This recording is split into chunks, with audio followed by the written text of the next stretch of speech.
Hi, welcome to Rick Shiels Golf on Facebook, Twitter and YouTube. Today we're going to be testing the new Titleist 913 drivers. We've got the D2 and the D3. We're going to test them, we're going to hit them. I'm going to tell you what I feel about them, and you can then either go to your local driving range, try them, or you can choose not to.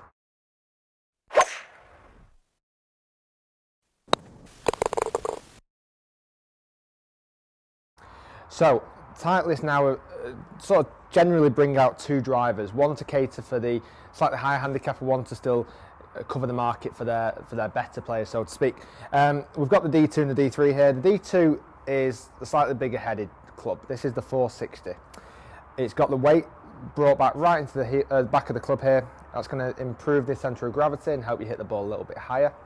It's also when you set the golf ball, when you set the club up behind the ball, it's actually got a much bigger head from looking down as well. So visually it's a little bit more appetising to hit. It looks a bit easier to hit, and as well it's got the adjustability on the shaft, on the lock, so you can take the club off, you can put it in different angles, you can set it open, closed, higher, lower. It's a lot of very, very versatile. Likewise with the D3. The D3 is a slightly smaller head, it's 445cc. When you look down onto it, it's slightly smaller to look down on, and I'll show you the view of that in a moment.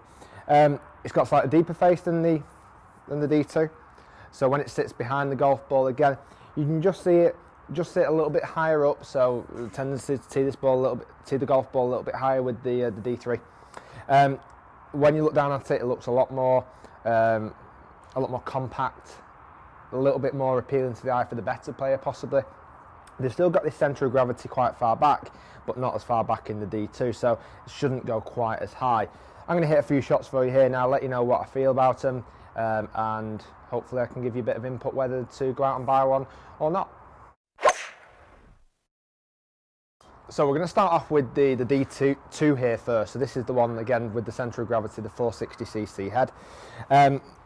Setting up behind the golf ball, it sets up behind the ball really, really nicely. It's got a nice big head on it, more traditional to what a modern driver would look like a bit more now. Like I say, with its 460cc head, that helps with that. It sits ever so slightly open when you set it up normally, but again, that's not a bad thing for a Titleist driver. Let's give it a hit.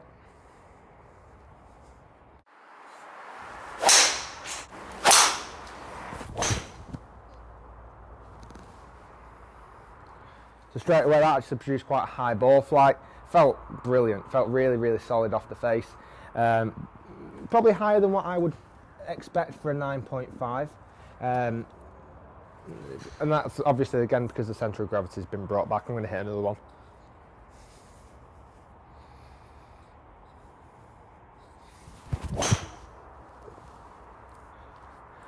The feel and the response off the club face there is fantastic.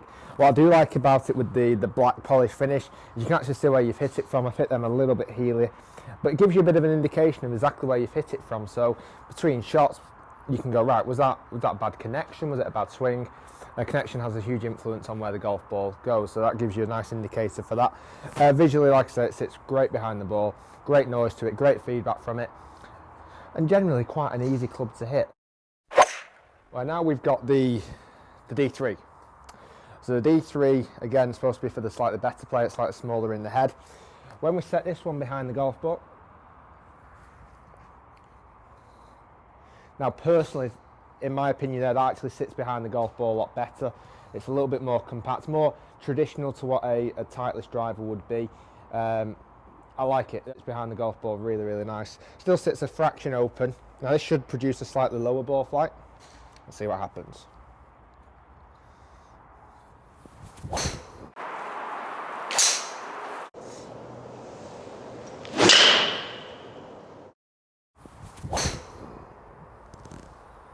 Yeah, I like that a lot. I mean, that gave me a little bit more penetrating ball flight.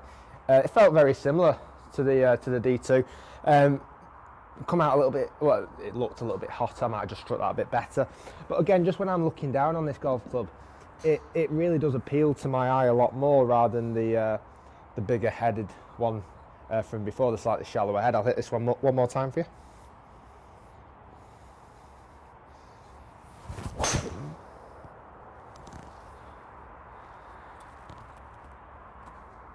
Yeah, I'll be honest with you, that's pretty awesome.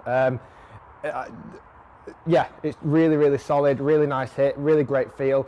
Again, same feel to the D2. Possibly the D2 didn't suit me as well as the D3 has, but both felt incredibly well. Great response off the club face.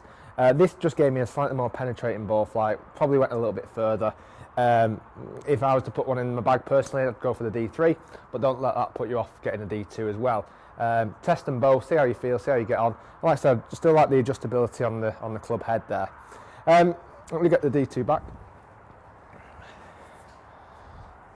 This is the little gizmo that you use, the little wrench that you can take the actual shaft out, and it's got a series of different combinations and codes where you get a little Titleist chart with that, and that's again can help you modify it and change it.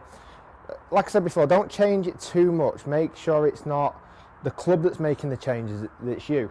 So if you're not hitting it straight, don't just think it's the club. It could possibly be yourself and your golf swing. See your local golf coach. Come and see me down at Trafford Golf Centre. I can help you improve that and help you hit the ball a lot more solid without adjusting your driver as well. I like them. I like them a lot. I think they feel great. They feel fantastic. Catering for both markets now, not just for your better player, but for your slightly higher handicap, which Titleist sometimes didn't really cater for in the past, but now obviously they have to branch out to a slightly bigger market. Great golf clubs, really, really like them, would recommend them, and would recommend them to try. Thanks very much for watching, guys. You can follow me on Facebook and Twitter. All my descriptions are down here below. I've got another load of videos here on the side, or they could be down at the bottom as well. I'm going to do some more reviews, I'm going to do some more videos. Like I say, keep checking out, comment on the video, like it, share it, and I look forward to seeing you again next time.